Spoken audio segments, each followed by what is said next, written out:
मैं दीपक कुमार, सहायक आचार्य EFM राजकीय महाविद्यालय 12। पिछले वीडियो में पढ़ा था हमने यूरो मुद्रा बाजार के अंग। अब हम पढ़ेंगे यूरो मुद्रा बाजार के तीव्र विकास के कारण। यूरो मुद्रा बाजार के विकास में अनेक कारण सहयोगी सिद्ध हुए हैं, जिनमें प्रमुख कारण निम्नलिखित हैं। जिसमें पहला है डॉलर स्टर्लिंग या मौद्रिक कोषों का के रूप में प्रयोग।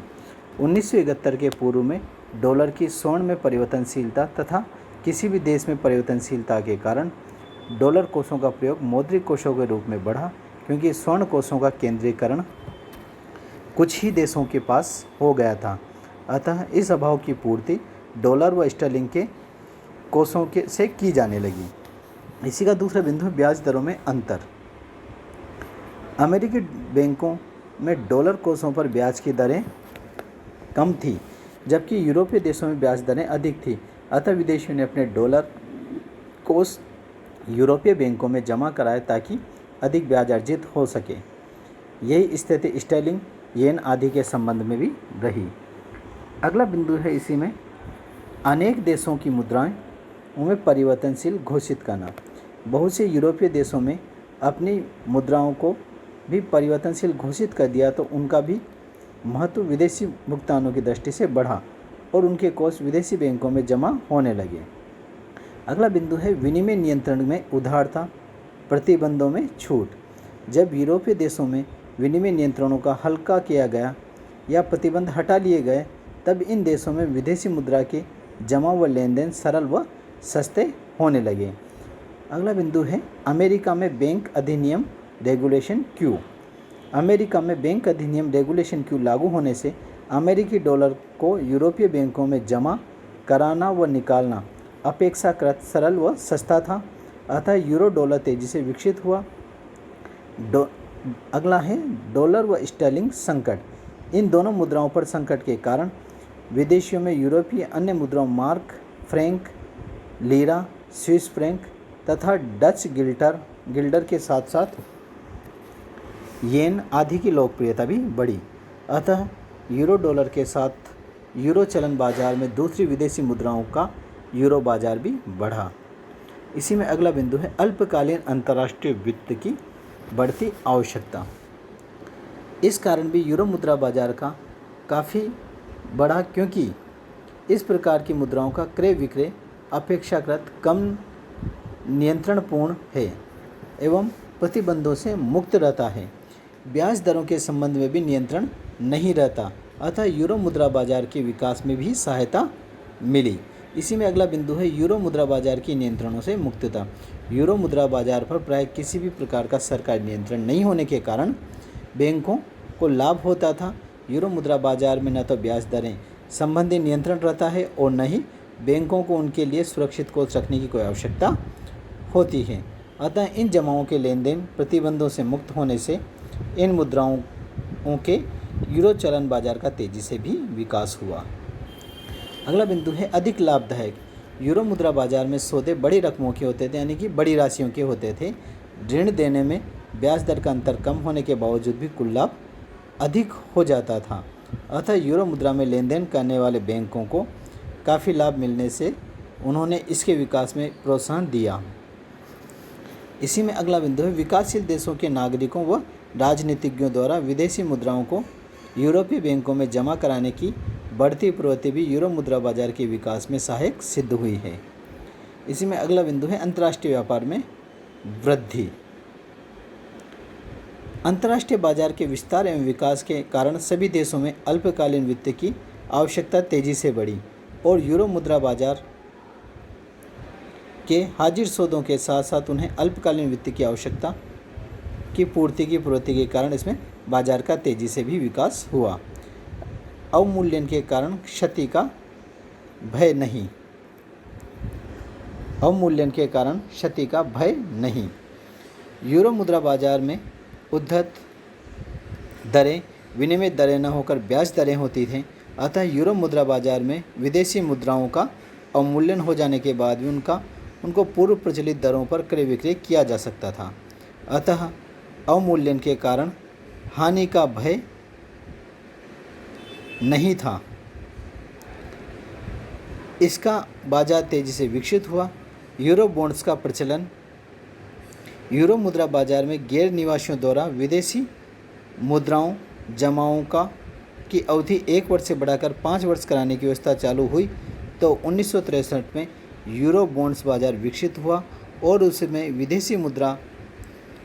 उसमें यूरो मुद्रा की बढ़ती मांग से इस बाजार का तेज़ी से विकास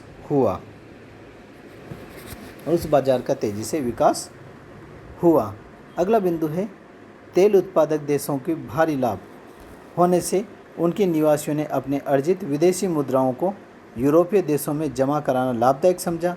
ऊंची ब्याज दरों के आकर्षण से यूरो मुद्रा बाजार में जमाएं बढ़ी और यूरो मुद्रा बाजार का तेज़ी से विकास हुआ।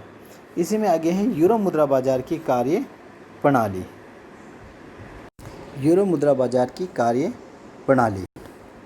यूरो मुद्रा बाजार एक जमा बाजार की भांति है जिसमें उधार देने वालों को जमाकर्ता तथा उधार लेने वालों को प्राप्तकर्ता कहते हैं। उधार देने की क्रिया को जमा करना तथा उधार लेने की क्रिया को जमा निकालना के नामों से पुकारा जाता है। यूरो चलन बाजार की प्रकृति।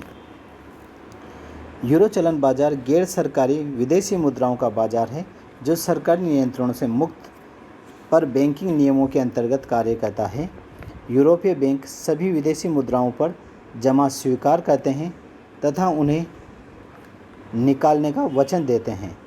वे इन जमाओं का विनियोग कर सकते हैं, ऋण दे सकते हैं और अन्य बैंकों में हस्तांतरण कर सकते हैं। इस प्रकार यूरो मुद्रा बाजार बैंक इन विदेशी मुद्राओं के प्रयोग में स्वतंत्र है। दूसरा बिंदु है यूरो मुद्रा बाजार में सौदों की प्रकृति, आकार व अवधि। यूरो मुद्रा बाजार के सौदे सरकारी नियंत्रणों से मुक्त होने के कारण असुरक्षित ऋणों के समान होते हैं। अब कुछ यूरो मुद्रा केंद्रों पर जमाओं के लिए प्रमाण पत्र देने लगे हैं, जैसे जमा प्रमाण पत्र, यूरो बॉन्ड्स आदि। यूरो मुद्रा प्राय सौदे बड़ी रकमों के होते हैं। विशेषतः यूरो डॉलर के सौदे 10 लाख डॉलर या इससे भी अधिक राशि के होते हैं। ये सौदे 1 लाख डॉलर से 10 लाख डॉलर तक भी होते हैं। इसी में तीसरा पॉइंट है यूरो मुद्रा बाजार में जमाओं व ऋणों की अवधि प्राय अल्पकालीन होती है। कभी कभी ये मध्यकालीन ऋण भी हो सकते हैं, जबकि दीर्घकालीन ऋणों व जमा के सौदे नगण्य होते हैं। यूरो मुद्रा बाजार के सौदे प्राय हाजिर सौदे होते हैं, अग्रिम सौदे नहीं होते। यूरो मुद्रा बाजार के अंग। यूरो मुद्रा बाजार के अंग साधारणतः विदेशी विनिमय का लेन देन करने वाले बैंक, वित्तीय व मौद्रिक संस्थाएं, विनियोग करने वाले फर्म व दलाल आदि होते हैं। वे विदेशी विनिमय के सौदों के साथ साथ यूरो मुद्रा के सौदे भी निपटाते हैं। इसी में चौथा बिंदु है यूरो मुद्रा बाजार के वित्तीय स्रोत। यूरो मुद्रा बाजार में विदेशी मुद्रा की पूर्ति के स्रोत मुख्यतः 4 हैं, जिसमें पहला है विदेशी व्यापार में संलग्न व्यापारी या व्यापारिक फर्में अपने व्यापार से अर्जित विदेशी मुद्राओं को अपने ही देश के बैंक में न जमा कराकर विदेशी बैंकों में जमा कराते हैं। इसी में दूसरा है देश के केंद्रीय बैंक की या वित्तीय संस्थाएं जो विदेशी मुद्रा के समस्त कोष अपने ही देश में न रखकर कई कारणों से विदेशी बैंकों में जमा कराते हैं, तो जमा करने वाले देश की घरेलू मुद्रा के अतिरिक्त मौद्रिक कोष यूरो मुद्रा की श्रेणी में आते हैं। तीसरा बिंदु है इसमें निजी व्यक्ति, ठेकेदार संस्थाएं अथवा गैर बैंकिंग संस्थाएं आदि होती है। चौथा है अंतर्राष्ट्रीय निपटारा बैंक। यह मुद्रा बाजार की पूर्ति का प्रमुख स्रोत है, क्योंकि यह अंतर्राष्ट्रीय भुगतानों को निपटाने के लिए बड़ी मात्रा में विदेशी मुद्राओं का आदान प्रदान होता है। पांचवा बिंदु है इसी में यूरो मुद्रा की मांग करने वाले पक्ष व ऋण लेने वाले।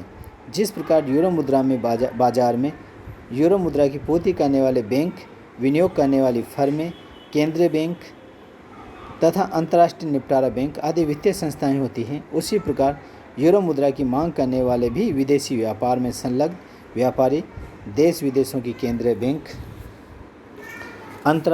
विनियोग करने वाली संस्थाएं, फर्में, अंतर्राष्ट्रीय निपटारा बैंक, विदेशी यूनियन बैंक आदि वित्तीय या मौद्रिक संस्थाएं होती हैं।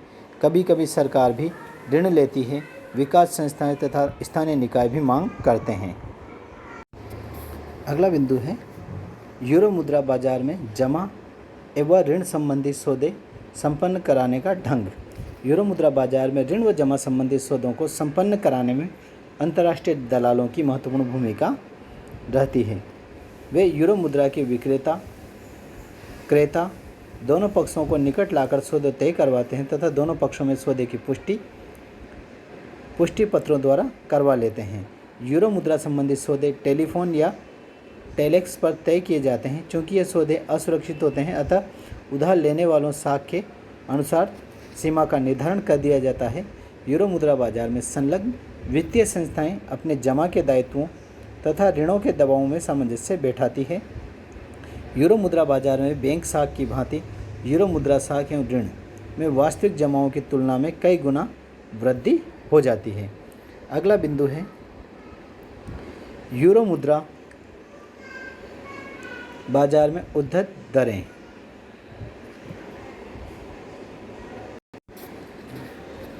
यूरो मुद्रा बाजार में उद्धृत दरें। यूरो मुद्रा बाजार में उद्धृत दरें विनिमय दरें नहीं होती, वे तो यूरो मुद्रा के जमा व ऋण संबंधी ब्याज दरें होती है, जो समय, स्थान, परिस्थिति आदि के अनुसार भिन्न भिन्न हो सकती है। ये दरें सामान्यतः 2 दिन, 7 दिन, 1 माह, 3 माह, 6 माह आदि के लिए होती है। इन दरों पर मुद्रा बाजार में प्रचलित ब्याज दर के साथ साथ अंतर्राष्ट्रीय मौद्रिक बाजार की हलचलों, आर्थिक व राजनीतिक गतिविधियों का भी प्रभाव पड़ता है। यूरो मुद्रा बाजार के विभिन्न अंगों में परस्पर निकट संपर्क व सामंजस्य। अगला बिंदु है यूरो मुद्रा बाजार के विभिन्न अंगों में परस्पर निकट संपर्क व सामंजस्य। यूरो मुद्रा बाजार के सभी सौदे बैंकों, दलालों एवं आड़तियों आदि वित्तीय संस्थाओं के माध्यम से होते हैं, अतः वे अपने तत्कालीन जमाओं के दायित्वों तथा अल्पकालीन ऋणों के अधिकारों में सामंजस्य बनाए रखते हैं ताकि मांग और पूर्ति का संतुलन बना रहे। यूरो मुद्रा चलन में गुणक प्रभाव। जिस प्रकार बैंक जमाओं में साख का सृजन करते हैं, उसी प्रकार यूरो मुद्रा बाजार में संलग्न बैंक भी अपने पास जमा यूरो मुद्रा के आधार पर कई गुना यूरो मुद्रा का साख निर्माण कर लेते हैं। इस प्रकार यूरो मुद्रा के गुणक प्रभाव यूरो मुद्रा बाजार के विस्तार में काफ़ी महत्वपूर्ण भूमिका निभाता है।